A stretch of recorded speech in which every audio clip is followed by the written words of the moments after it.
Well, thanks. Okay, good morning, everyone. Morning. Welcome to the December Government Affairs meeting. It's good to see everyone. Thank you to the mayor for coming.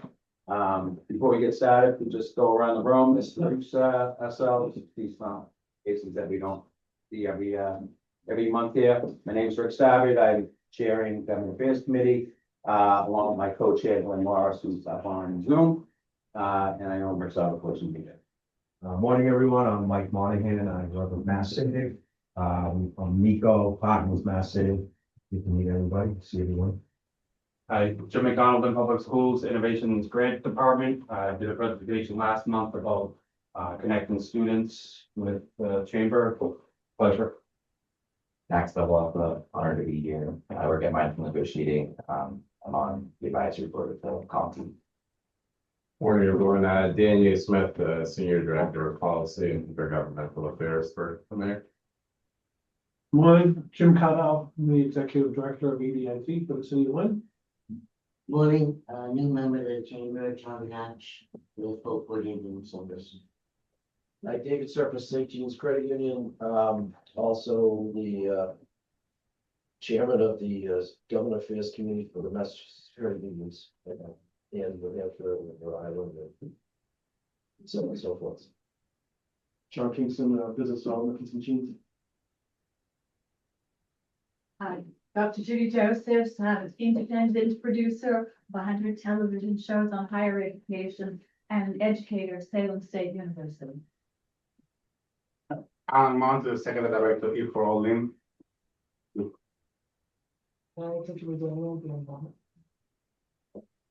We'll start out founder of Integrated Working. Lisa Carter from Let's Vote to New Hampshire, let's move to Massachusetts.com. Ryan Newell, here at the Chamber of Commerce, Executive Director. Spencer has it.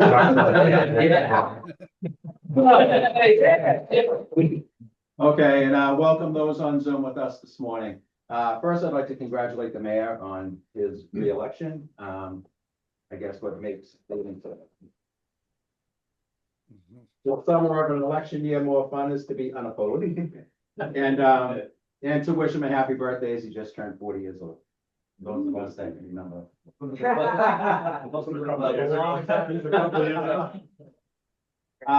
So we asked the mayor to come here today as he's going into a second term to discuss some of his goals that, you know, he sees moving forward on the business side of things. You know, when you're campaigning and you're going door knocking and you're talking to residents, it's, you know, it's a residential focus.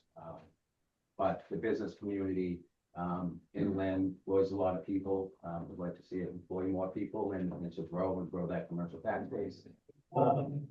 Even though we've seen a lot of properties, they're, you know, building more residential units pop up on what was once commercial sites. And but we'd like to preserve our commercial zoning that we have. We'd like to see businesses grow. Good morning. And put more people to the work, you know, work, play in the community you live in. And so with that, let's turn it over to the mayor and talk about some of your goals for business. Awesome. Well, thank you, Rick, for the invitation and for what this committee does in convening a really important conversation for the business community about government affairs. Thank you to Ryan, the whole chamber team for all that you do and thanks that to the work all you do in investing in our community and hiring our residents, the jobs you create. Glad to be here in the Cambridge new space and incubate conference room here. Everything looks great. Appreciate it. Nice to be in the downtown. So what I thought I'd do is to Rick's point, talk about our plans for growth or hopes for growth or momentum around growth to start, and then get into some of what we're doing specifically to support small businesses. And then at the end, kind of touch on those issues that aren't directly business, but you know, affect the general business climate, like what we're doing in education and public safety and so on and so forth. That sounds good, everyone, and try to leave some time for questions. So for the general growth framework, we have what I think is a really strong land in Vision Land, the city's first ever master plan is adopted in 2023.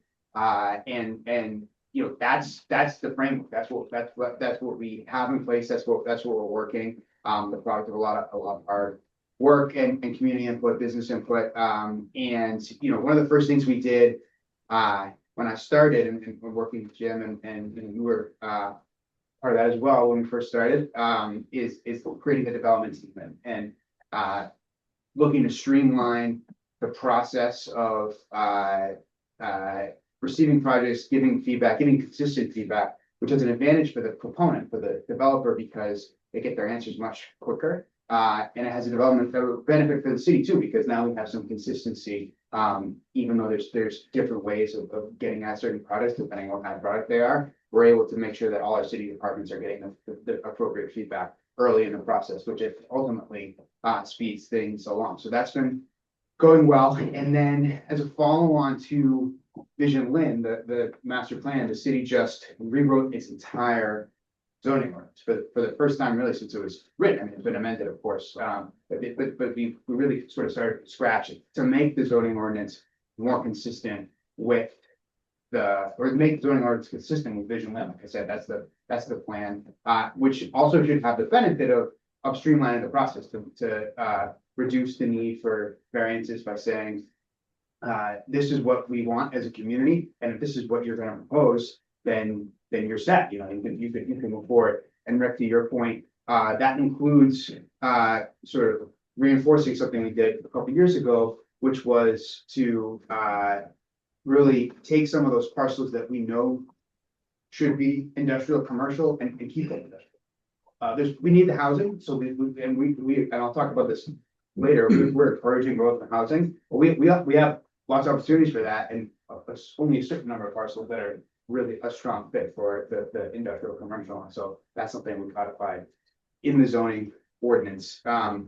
The properties, the development projects are really important, but ultimately when we think about our hopes for growth, we're really focused on our people. And so we really tried to center workforce development and thoughts around how to grow our community. The projects will come, the investment will come. And in the meantime, we can be preparing our residents for good jobs. And that preparation also encourages investment because as you all know, employers need to have a ready and prepared workforce. So we've looked to take a more active role, the city play a more active role on the ground in leading and convening workforce development efforts. We've got a great partner in Mass Hire, North Shore Community College. I think a really great example of that is the strong growth in adult education we've had at Lynn Tech. I know you're very involved in the Tech Alumni Association. Through the Commonwealth Technical Initiative, we added something around 20 seats in adult education programs early on in my administration per year. That's up to like 72 now. Plumbing, auto tech, welding complements what's already been happening on the E team, using a jewel in the city to its full potential by giving adults that opportunity. And then also thinking in this area with the folks on the ground, that we've convened the Lynn Workforce Collaborative. So a meeting that is happening among employers and educators and higher education in the city. One of the initiatives that they've been working on is increasing the number of English language courses we have for adults and getting more state support to do that through North Shore Community College. So again, centering residents and seeing that as part of the economic development strategy and an important one. In terms of parts of the city, I think a lot of focus is on the downtown where we are now and the waterfront. And I think those are two examples that kind of illustrate the framework that's in the Vision Land plan, because you have in the Vision Land plan, you have the city divided up into three categories: transform, so like parts of the city where we want to kind of start from scratch and rebuild it; enhance, where we like the setup, but we think it can be a lot more; and sort of maintain, just really look a lot of the neighborhoods and there's not a whole lot of building that's going to be happening there, but still improvements and maintenance that needs to happen The downtown is a really good example of the enhanced part of that city. Well, we have great bones here. We know that it can be more. We're not looking to raise it and build it again. But there's a lot of potential. And a key part of the strategy for the downtown is making the downtown more walkable. That it happens in different ways. I mean, the sort of most obvious way I think is sidewalks, and that's meant a focus for us to include sidewalks. Andrew Street, we just did. Broad Street's gonna happen in the spring. This intersection's getting redone. Broad and Washington in spring.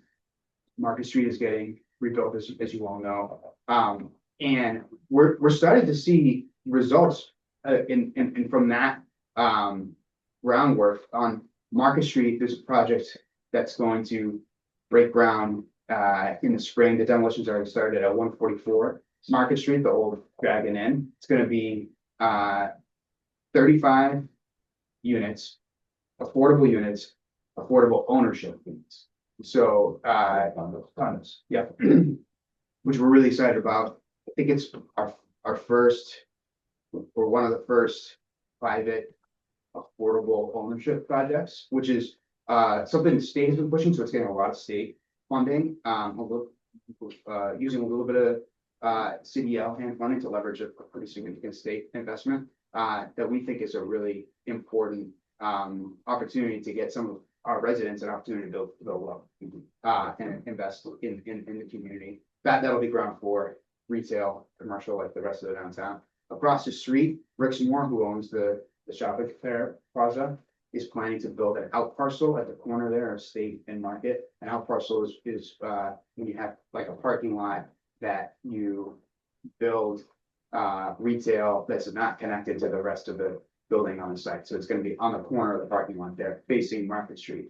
2 to 3 businesses, 6,000 square feet of commercial space. That's something we're really excited about. Not a business investment, but I think an important one for the downtown. The old famous site. The state is going to be building the temporary courthouse. And we've worked with them to see how that can integrate into the flow of the downtown in a way that we think is going to be really helpful for getting the kind of foot traffic we want to see, the kind of attention we want to see. So it'll be facing Washington Street there. And that's going to start construction in February. So So that's going on the corner, not on the parking lot? it's going on the parking. Oh, okay. Yeah, but the parking lot goes all the way up to, Yeah. and the front door will be on the Washington. Oh, side. Yeah. And they'll be parking on that side too for the rooms. So those are examples of investments that are happening. I think the idea of making the downtown more walkable includes giving people reasons to look around, and arts and culture is a big part of that. You'll see this summer, we'll start to install wayfinding signs around the downtown. It's a project we've been working on the last couple of years to highlight the cultural assets and also just to make it easier to walk around and know where you're going.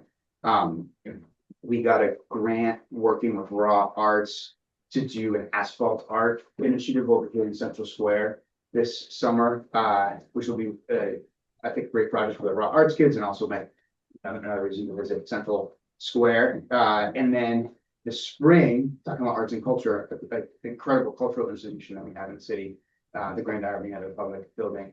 That'll open again this spring. We just did the elevator. We have the funding. We've gotten the funding to do the facade. So that is really moving along. There's an RFP out, I think, right now to lease space there because we were able to free up some. And so we'll hopefully get a good tenant in there that also help activate the space. Also part of encouraging people to walk around the downtown is is public safety and the actual safety and also the perception of safety. The lights, I think, look beautiful. They also help people feel more welcome and safe. String lights. They do make it. So those went up a couple months ago. The underpasses working with Beyond Walls are have been fixed and are working. The LPD, the police department, has increased some of their operational presence in the downtown. We've installed dozens of community cameras around the city, which is very helpful for investigations and also just the general, I think, perception of safety and that downtown. To be part of that, we've been really pushing our service providers that work with vulnerable populations in town, in the downtown to collaborate more, and we've been a part of those collaborations. In meeting weekly, really, to talk about the population downtown. And we launched Calm this fall, Max here in the advisory board, the city's armed response team, and that's focused on downtown. And it's another option for folks to reach out to when you're seeing mental health issues, panhandling, substance use, and public intoxication, and they're working really well with the other public safety teams and other providers. And so that showing benefits. A few Yeah. months back, we had Rusty here and they were kind of ramping up. Yeah, they launched in July. The call volume, I think, it's been pretty strong for a brand new program. The city of Lynn just presented on a Mass Municipal Association panel yesterday with Amherst and Cambridge, who were two of the other communities that provide this. And I think we're pretty far along, I would say, for where we started and how we compare on some other. Now, we don't have the budget Cambridge has, obviously, but I think we still are really blazing a path here and in how to integrate a team like this into a downtown that needs it. And so I'm really excited about the progress. I know there was a big concern with a lot of the businesses downtown with people hanging out and, grabbing onto, customers and all. And the hope was that you could call, these folks and have them kind of work with them, move them on, get help if possible. Yeah, so I mean, I hope folks are doing that. I'd be happy to, if we want to sort of debrief on that at some point but that's definitely the idea, the idea. And the COM is, connected to a lot of different resources, so they're a great sort of front door, and when you're having a problem, to then get them to do the work, figure out how to get this person the ultimate help they need, but to also just engage them in a conversation so that they're doing something else besides the negative behavior that you're trying to avoid. So that's certainly the goal. I think we're the only one of those communities that have weekend hours. So we have weekend hours. We tried to make the hours consistent with the hours where the need is, sort of like later in the day. We would love to expand, and so part of what we need to do in order to do that is show the impact and show the utilization and show the momentum. And the best way to do that is to encourage people to call and to use the program. So I certainly appreciate bringing that up and would encourage anyone that's seeing those kinds of issues to call. Okay. And maybe even from our own office, put that number out there. Reminder. He's buzzing around. So okay. Care. Does anybody need, we still have a couple of chairs over here. Want to pass them over? We have 5 seats over there. Just talking about getting that unarmed response number out, right? Yep. To people. I know we did particularly when it came in talk, and we will do that again. Yeah, thank you. They were a great resource. So a few years back, there was kind of a focus on life sciences and biotech when it was kind of exploding in Boston and Cambridge and all. And that industry has seemed to contract a little bit, and it isn't what it was, but we were hoping that would come to Lynn, maybe on that site, the GAC plant site and all. Have we shifted focus at all to maybe focus on something else? Or is the thinking that that's gonna come back? Do you want me to sort of, because I was gonna walk us through the waterfront stuff, you want me to, yeah, so I would say, we certainly recognize that biotech in particular has taken a hit relative to what it was. But we still are really pursuing aggressively industrial growth, commercial industrial growth. And I think it's really just adjusting the framing to be a little bit more expansive in what we're talking. So we want commercial industrial growth. We think there's a particular opportunity in connecting our industrial capabilities, the land, the workforce, with the innovation economy that happens in Greater Boston, because that's where the growth is. And we have this incredible proximity to Harvard, MIT, as compared to the rest of the world, you know? And so whether it's biotech or high tech or clean tech or top tech, whatever you call it, that we want to be there. And so that's been the focus. So, you know, and Jim and Daniel and our team, we're always reaching out to the Secretary of Economic Development, the Mass Office of Business Development, the Massachusetts Clean Energy Center, the Massachusetts Life Sciences Center, the Massachusetts High Tech Collaborative.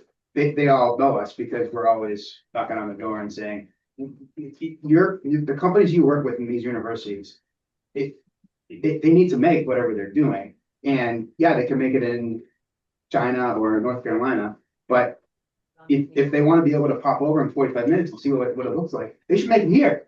And we have a training facility within a 10-minute walk Exactly, from our biggest industrial zone exactly. for both adults and the kids. Right, and to that point, we've been trying to coordinate what we're doing in the public schools to align with that. So we added a shop at Lynn Tech that's biotechnology. It's a Chapter 74 vocational program, biotechnology. Yeah, the real estate market has cooled on biotech. Those jobs are still hiring, particularly the entry level type jobs. And so who knows when we're going to land a biotech in Lynn, but our Lynn students can get jobs when they graduate, you know, in that industry.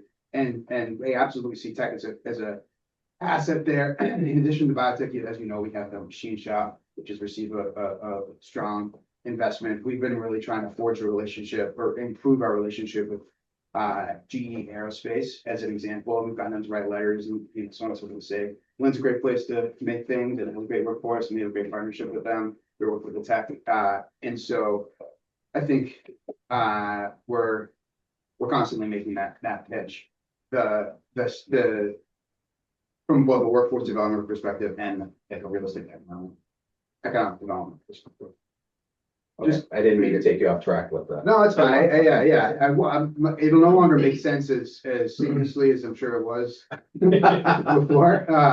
But the more important to get the content out. But while we're on tech, I might as well say that you know, one of the things that we've done that I'm really excited about is expand our secondary capacity. Because as you all know, we had an overcrowding issue, particularly in the secondary schools. You know, in elementary, we do at times as well. But you know, with the new Pickering, we're going to solve the new middle school. We're going to solve overcrowding at the middle school level because we're doubling the size of the grant. But could have been Say it all the time. done a while ago. But that didn't happen. We didn't give up. We kept pushing, and now we're gonna solve overcrowding at the middle school level and give those students a state-of-the-art facility that they would serve. The high school is a lot harder. So Pickering stops in $200 million. Yeah, I don't know if you've seen. You know the Revere. They just started. 500 million for new high school. Just saw yesterday, Salem still it is as well. over 600 in Lexington. So we don't have $500 million to build a giant high school. But we were get creative and add Hi, Michelle. 1,000 seats to our high schools. Michelle? 1,000 seats, which is roughly the equivalent of a smaller high Michelle? school, to make $200 million for $30 million. Michelle?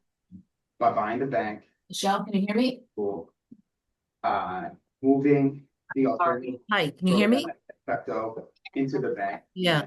Expanding capacity at Michelle, can you hear, and adding shops at Tech. We've increased the number of students that can go to Lynn Tech by like 15%, partly by moving the Teams program to Briarcliff, the Virginia Barton Education Center, and on Linfield Street.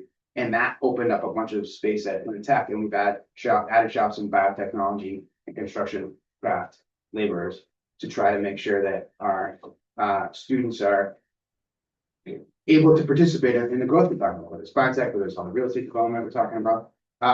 And you know, the Commonwealth of Massachusetts is sort of wringing its hands about how to create tech seats. If you've been following this big debate about who should be able to go and so on and so forth. And we've actually found a way to increase seats and done this all as part of a broader strategy to make sure that what's happening in the schools is connected to workforce development. By the way, the programming that we have in for those new seats, the Frederick Douglass Collegiate Academy, it's a partnership with North Shore Community College. They're getting an associate's degree when they graduate high school at no cost to them. And in pathways and tracks that are meant to be aligned with workforce development needs and conversations with North Shore Community College. And then the old classical building, the Frederick, the CASA, City Arts and Sciences Academy, is a STEAM academy, so science, technology, engineering, arts, and mathematics. It really aligns well with workforce development, and the theme is project-based learning. I think very much aligned with the idea of preparing folks to enter the workforce, and it's centered around design. So whether you're designing blueprints or you're designing a science experiment, you're designing a clay sculpture, there's this thinking of design that's centered in that program that I think is innovative, and it's great for those students, and it's also great for the entire district because we've been able to relieve some overcrowding at English Hospital. So I can talk a little bit more about the waterfront and other education type things if we want. Public safety, I see we're about half an hour, so I'm also happy to take questions as we go. Yeah. I have a question, Jared. Thank you for coming, by the way, Mr. Mayor. Appreciate your time. Congestion in the road in the city is just out of control. So what does the city have over the utilities that they can supervise it, manage it? It just seems like it's just haphazard everywhere. Yeah, no, it's a great point. We have really increased our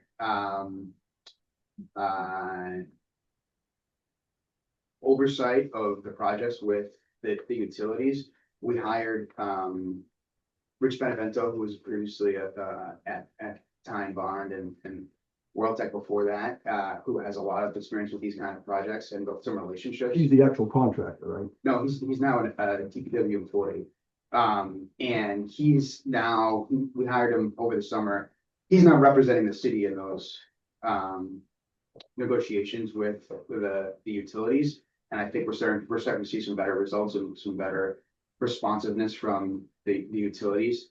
And so I think that is something that has been an issue that we're addressing in terms of the way that's been happening. The congestion obviously is not just utility projects. It was great to see Lynn Police this morning in Wyoming Square. Yep. It looked like they were on foot patrol, and I think they were finally grabbing people that were blocking the square. So that was a plus. But yeah, the construction projects, as a lifelong resident, own 2 businesses in the city, when the business gets stopped for 3 days unannounced, it's a problem. Yeah. And someone's, fortunately, we had a good relationship with the construction guys. They have to do their job. But for 3 days, they were digging in front of the business and nobody stops. Right. Nobody stops. So Yeah, they lose business for 3 days. Old city, old infrastructure. Exactly. There's Things nothing you went for can years do. and years without being addressed, and now, the funding came to be able to do projects like the Broadway Jenna Street project. It's gonna be, the guy Rich that he was talking about, when he worked for World Tech, he was doing the presentations on what's gonna take place on Western Ave and Essex Street. These are major projects. People were complaining, oh, when I came down Broadway to turn onto like Euclid, I went down into a ditch. That's because they took it down to the base. It wasn't like grind it and put another 1.5 inches of hot top on it. It was took it down to the base, replaced all the infrastructure underneath them. What happens to these roads that were in pristine shape and now they're just gutted right down the middle of the road? Do they come back in the spring and redo these, or does the city of Lynn now have potholes at every corner? Yeah, so and to Rick's point, I think there is a lot of infrastructure investment happening, and that is necessary to clear a backlog. And also, from a public safety perspective, we had a disproportionate share of the number of intersections in the top 20 crash locations in the county. Some of the worst. Yeah. Yeah.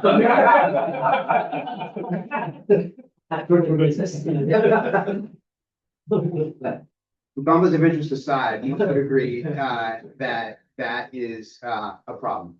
And so these are important infrastructure investments to maintain the community that we have. They're also really important from a public safety perspective. In terms of the trenches, so they're unless it's an emergency, the utilities are supposed to be coordinating to not be digging up streets that have been done recently. So it should, unless if there's an emergency that, you know, that happens. And they shouldn't be digging up pristine streets that were just done.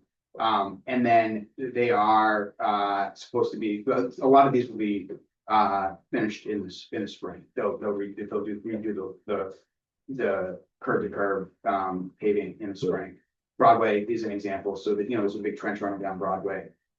After the intersection construction project to the PD line, and water and sewer is gonna pave that in the spring. As well as Boston Street. You have to tell me where on Boston Street that gonna happen, check, but It's a pretty big, it goes from the church down to the Lido, so it's no little stretch, it's a huge stretch. okay, That's the pristine road I was referring to. okay, yeah, so I'll. And it's natural gas, so they have to do it. Yeah. You can't, if you got a old 120-year-old pipe that needs to be replaced, and I understand that. But I just don't see anybody from the city coming down, taking a look in the hole, like I'm looking in the hole, and it doesn't look pretty. Yeah, so we do have someone from the city representing out for that, and This gentleman. yeah, Rich Benevento, Dan Batesville works at TPW as well as part of that. So yeah, you can feel free to, if you have particular questions about particular locations, feel free to ask them. We can check on it. Yeah. But you know, Linfield Street's done. The Boston Street extension is done. The Broadway is close to being done. Hanston Street is close to being done as well. Central Ave is close to being done, coming down here. That in itself is a lot of infrastructure project that's happened in the last couple of years. And we're starting to enjoy the benefits of it. The Essex Street and Western Ave are huge projects. Essex Street is 20 million, I think, and Western Ave is 60 million of mostly state and federal money. And you know, they're key corridors that need to be upgraded.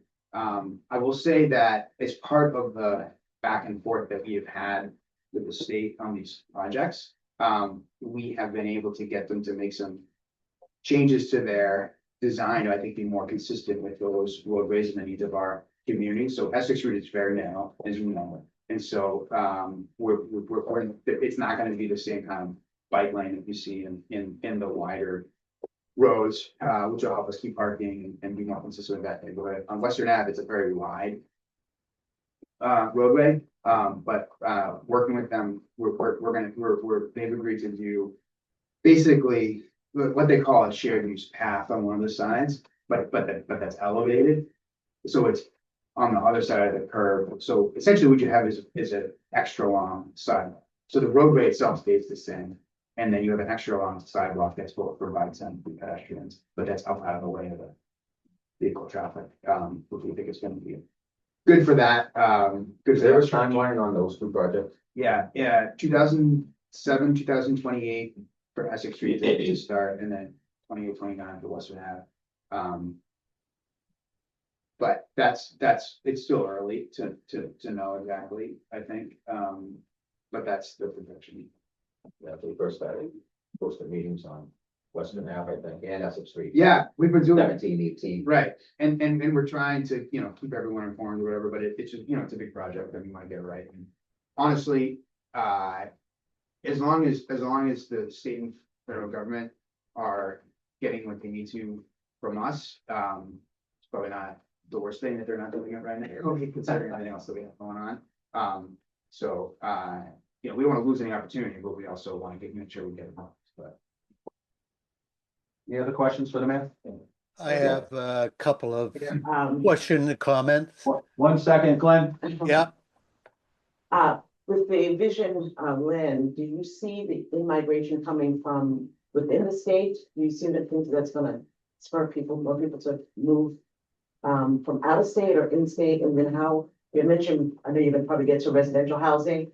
How does the city support that?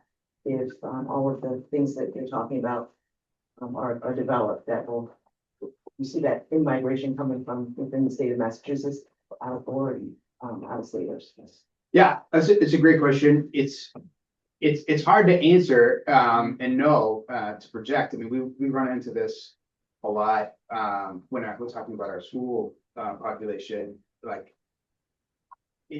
predicting the future population growth is really challenging. But you know, for our affordable housing, it's really important to us that we have a local preference to the maximum extent allowed by law. And I want you to know that question of maximum extent is one that I really push with the state. Because my perspective is, you all know that the local preference can be contested and controversial in the sense when smaller communities are using it to sort of exclude people that would be, you know, otherwise priced out of their community. I think we have a reverse issue here. We have a diverse community. That's and we're at risk of losing that diversity because people are getting priced out. So I think the local preference is a valuable tool. We run into this issue though of how do they treat communities differently? I think they can and they should. But this is a conversation we have we are actively having. And Alhan is a great partner in housing and neighborhood developers. But so for the affordable housing, we want to have a local preference. Right now, the maximum is 70% local. In terms of how people are going to fill the other units, I think it's you know, people vote with their feet. So it could be I think we see a decent amount of Lynn people who are downsizing or who are trying to get a foothold in the market that end up in the multi-family housing. I think we get people who are looking at Boston and you know, this is their price point, but are looking to get access into Boston. Absolutely, you know, people from out of state. That's something that the region has done well for particularly, you know, professionals and attracting people for their education. And particularly as we increase our transit options and access, I think we'll see more of that. The city's also, you know, 35-40% foreign born. So you know, even more broadly than out of state, we're in a lot of ways a city of immigrants. So I think it's a mix. In terms of residential and how we're supporting housing, this is a huge priority. It's one of the top issues facing our residents. We're taking the approach that we need more housing of all types. We have 3,325 units in the pipeline last time I checked, and about 20% of those are affordable. So 650 or so. So you know that they're at various stages of the pipeline. But I think that we are absolutely doing our part in supporting production. I sat on the governor's housing advisory council last year when she did the first statewide housing production plan. And I think that, you know, we are certainly doing what we can to support that kind of development as well. I'll also say that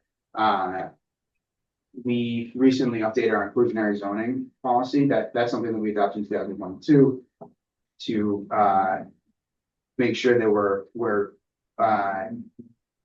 reserving space for Lynn residents and new developments, but also trying to balance the requirement to the point where it still allows for the production of housing and encourages the investment. When we did it originally, we got a study done of the real estate market through RKG, which is an economics consulting firm, and we committed to revisiting that. So we did that last year. We updated the study with how the market's changed in the last couple of years, and we made some tweaks to the formula, basically provide a little more relief to some of the smaller developers, for developers of smaller projects. And the council approved that last night, so that's another day as well. Yeah, we're seeing a trend, and I do think there's gonna be another tsunami based on just the workforce change and the work people have to transit into it. So, As people are retiring and leaving the workforce. yeah, young professional, young people, are the scarcity of the employment model that we're all used to, that we enjoyed when we came out of school. That we see, so I think we believe that the city is gonna be a great recipient of a lot of people. Yeah. Well, especially having such an array of different education opportunities. Yeah. And kind of meet all learning styles and career choices. It's gonna be similar to what we saw in the pandemic, that people looking for housing and space, that's gonna flip to, and we're gonna find a job. Glenn, did you have a question? Two actually. One, first, a little bit of a clap for the reestablishment of the Lynn Redevelopment Authority. I think that's a great idea and taking the bull by the horns in terms of controlling our future, and I'd like your comments on that. And then the other one is the reorganization of the opportunity zones and the governor's designation of particular parcels for zones. Your comments on that as well. Well, thank you, I really appreciate that. So we haven't really talked much about the waterfront. The waterfront is the prime example of the transform category, where we think we can, rebuild and redo. Right now, it's a speedway that cuts off the city from the waterfront, and we think it should be a destination where people can live. It's creating housing, it's creating jobs, it's creating recreational opportunities, that's contributing tax revenue to the city. And I think we have a great plan to do that. The Vision Lynn led into a South Harbor implementation plan, which is specific to that district, which builds on years and years of planning and conversation, maybe decades, of thinking about how we can make the most of that opportunity. As you all know, it's Atlantic waterfront, 10 miles from downtown Boston, that is had become the receptacle of all the city's undesired uses and needs to be rethought. It's already happening in the sense that you see projects that are already done, projects that are well underway. But there are a couple parcels that are stuck, that no matter what we do, and they're big and they're important. And the Lynn Redevelopment Authority that Glenn mentioned, which we're gonna align with EDIC or in order to sort of bureaucratically do it efficiently. We're not creating a whole nother organization, and also to be able to leverage EDIC's expertise. And that'll help us take a better, more productive conversation, I think, about those parcels, and also help us build the street grid that we want to do in the South Harbor. For this growth to happen, we need to have the right infrastructure in place to manage the actual number of people and trips, to encourage the investment. And transportation is a big part of that. There's some coastal resiliency work that needs to happen. The Linway needs to be fixed, and then we're looking to build street grids on either side of them, which does a couple things. It takes traffic off the Linway, which is good, and it also creates a lot better access to those parcels on either side of the Linway, which is what you need to encourage investment, and creates more of a neighborhood, which all those things are consistent with what we want to see down there. And the Urban Renewal Authority will also help us in advancing that idea of the street grid. What was the other? Opportunities on. Opportunities are, yeah. So that's something that we're working with the state on. I mean, Jim, do you want to add anything about that? No, I mean, it's being revamped. I was surprised, to be honest, that there wasn't more investment when it first came out. We have two areas in the city designated for the opportunity zone, primarily the central business district and the waterfront. And we're very active and participating on committees to see where it's gonna end up finally. And I think that's with the state right now to Yes. decide about. What is that interest? Yeah. So is that still in effect the same way it was years ago when it was first implemented? I think so, yeah. Yeah, they're gonna, the state will redesignate, opportunity zones, so it's been permanently extended. And in the same way that when they were first, implemented, where the city recommended, specific census tracts, they're gonna go through that process again, I think later in 2026. And just while we're on the waterfront, connecting to our earlier conversation, the middle of the waterfront there, we think continues to be a really strong candidate for commercial industrial growth. There's some industrial uses that aren't going anywhere. The Perry said. Well, the Perry site is, I meant like the wastewater treatment plant. Oh, okay. And the transfer station, like they're there, you know, Right. and so, but yeah, the active candidates, AW Perry site is a great example. That is on our short list of sites that we're sharing with these, companies and, state partners. And then on either end of the waterfront, the idea is more, mixed use, retail, commercial on the first floor and residential above. Like for example, the Samuels project, that I think we talked about in the space before, that's advancing. They have, gotten a lot of strong support from the School administration. They're going through the chapter 91, right? They already went through NEPA, they're now going through chapter 91 and they've got some infrastructure funding in the state. So, I think if all goes well, they would look to break ground on the infrastructure part of the work, as early as next summer. Hello, Mr. Mayor, I have a question. Yeah. I just wanted to speak a little bit about, from my perspective, how the city of Lynn is becoming more of a bedroom community that feeds Boston. And I think it's great that we have that access to provide to people. But what are some of the plans to make sure that our local economy is benefiting from this new influx of people moving into the city?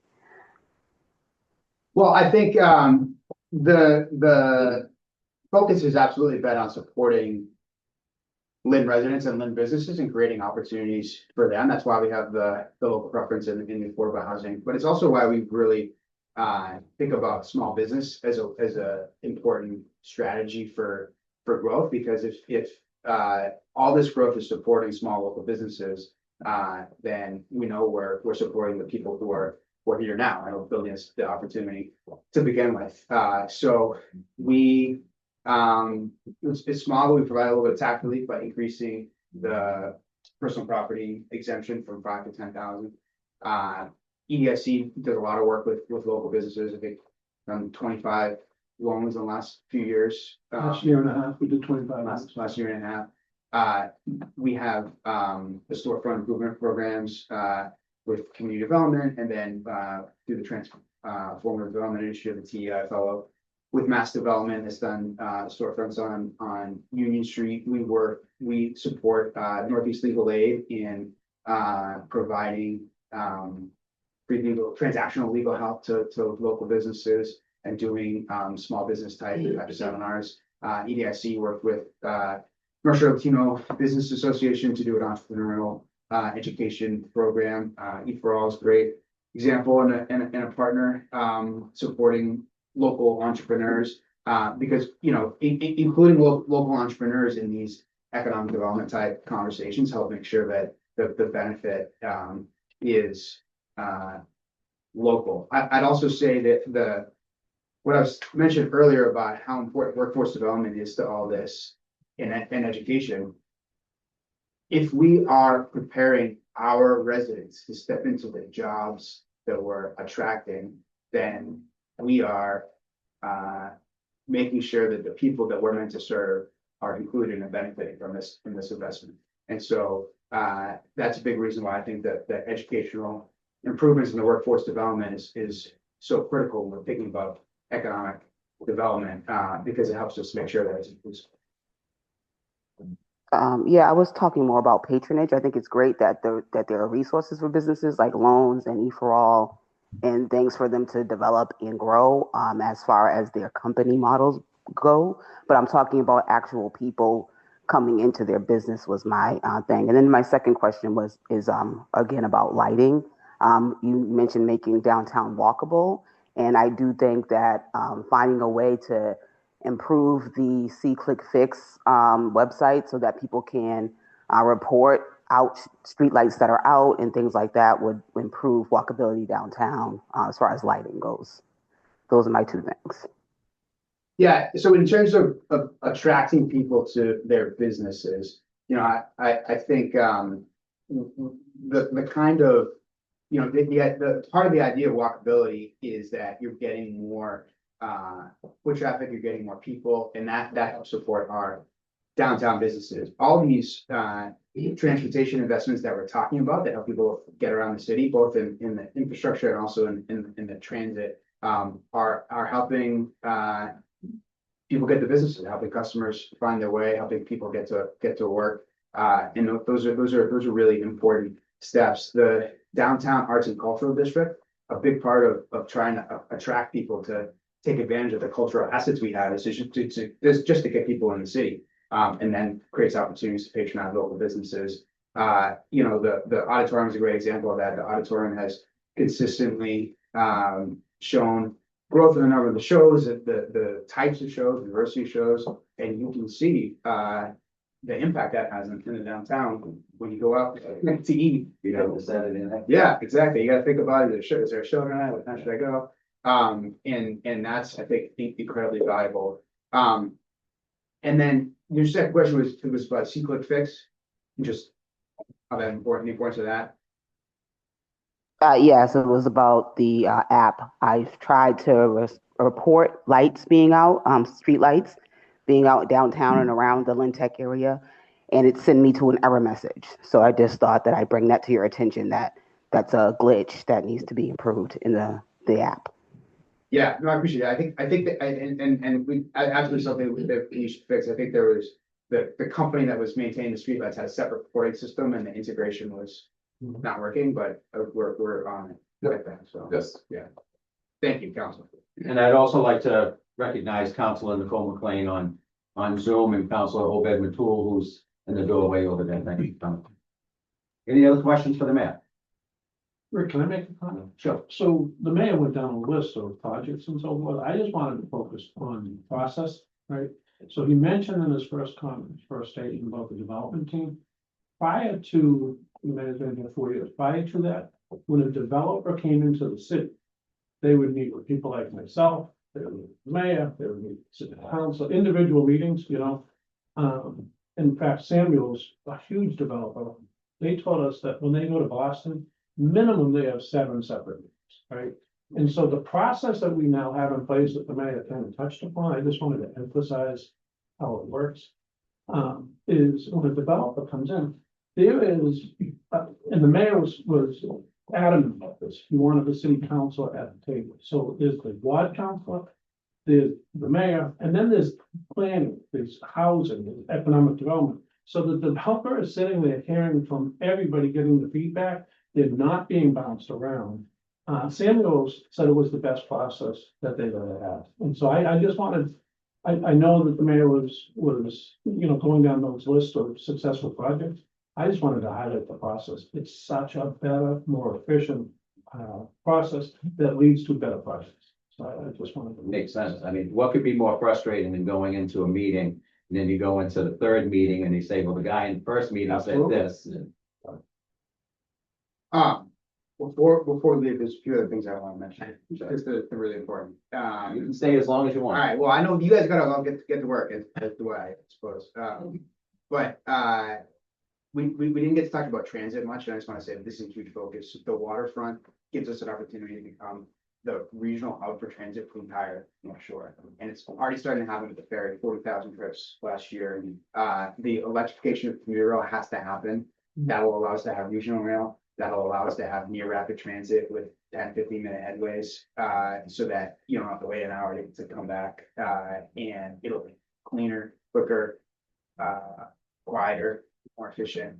That means you can add infill stops and Gearworks, Riverworks will be a public stop. That, this is gonna take some time, but the MBTA is starting the electrification procurement for the Fairmont line.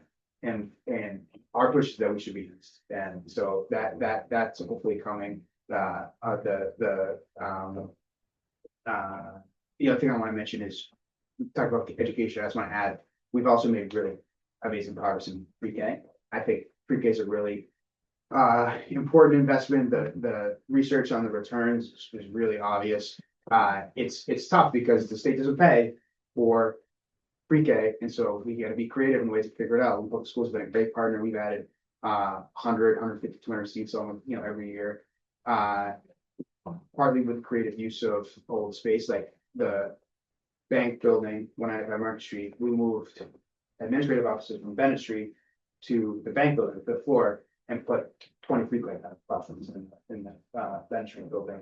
We increased the number of full-day seats, which is what parents really want and need, by 4 times, for the last 4 years. And we've now eliminated the wait list for 4-year-olds for pre-K. Now, that wait list is a lot lower than it should be, because I think people don't realize that we have these seats, and so we're trying to get out there and let them know. But that's a lot of progress and something I'm really excited about. And I just want to mention on public safety that we have some really important hiring needs as the workforce changes over. And that's a big goal for the spring.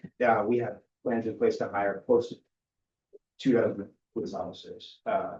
And I would encourage everyone to think about mentioning the civil service test for people that are interested in a career. And because of some changes in state law over the last couple of years, there's other ways to get hired into different companies that offer tests outside of the civil service process. So just as an thought.